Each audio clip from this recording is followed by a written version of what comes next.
কিসের জন্য? আমার সুবিধা কি ভাই? পৌরসভার ভাই আমার দিকে তাকান ভাই।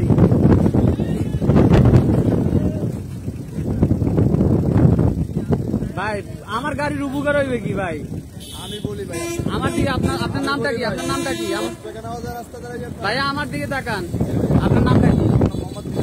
আপনার বাবার নাম কি?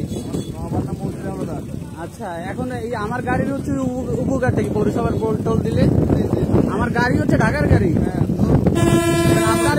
আপনার টোল দিলে আমার উপকারটা কি? আমি কি করতে পারি আপনার জন্য? কিছুই করতে হবে না, আমরা আসছি কুয়াকাটা ঘুরে গেলাম। হ্যাঁ ঘুরে গেছেন তো, আসছেন এখানে 50 টোল আছে। ধরেন আমি সরকারকে ট্যাক্স দিই, ওটা সরকারি ট্যাক্স আমরা ইজারা আনছি। এটা পৌরসভা এইখানকার, হয়েছে ভাই, এটা পৌরসভা এইখানকার।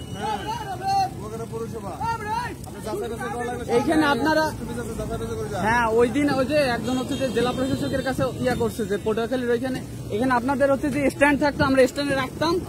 আপনাদের স্ট্যান্ডের এগেনস্টে আপনার স্ট্যান্ডের এগেনস্টে হচ্ছে যে টোলগুলো হয়, তাই না? আপনাদের অনুমোদন সরকার কিভাবে দেয়? স্ট্যান্ডের এগেনস্টে। আমরা যদি স্ট্যান্ডে পার্কিং করি তখন আপনারা টোলটা নেবেন। হ্যাঁ আমরা তো কোথায় ছিলাম? শখ ভাই বলেন তো আমরা কোথায় ছিলাম? আমরা কুয়াকাটাতে জাস্ট হচ্ছে যে গাড়িটা নিয়ে ঘুরে চলে আসতেছি।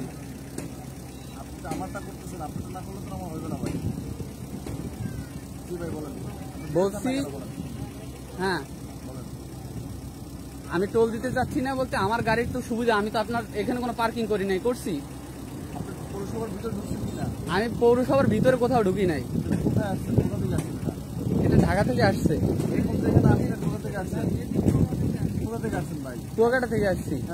আপনাদের কোনো পৌরসভার মধ্যে ঢুকলেই তো ট্যাক্স দিতে হবে। নামের কথা বলেন, নামের কথা বলেন। আপনি যদি ভদ্রহার নামের কথা বলেন, আপনার কাগজ দেখান লাগলে কাগজ দেখাবো, আমার সমস্যা কি? আমি দেখাবো আপনাকে। আপনাদের এখানে কোনো হচ্ছে যে পার্কিং এর জন্য আমরা কোনো ইয়া নেই, সুবিধা নিয়েছি আপনাদের। আরে ভাই কোথায় ছিলেন আপনি? তাহলে পৌরসভার বাইরে ছিলেন?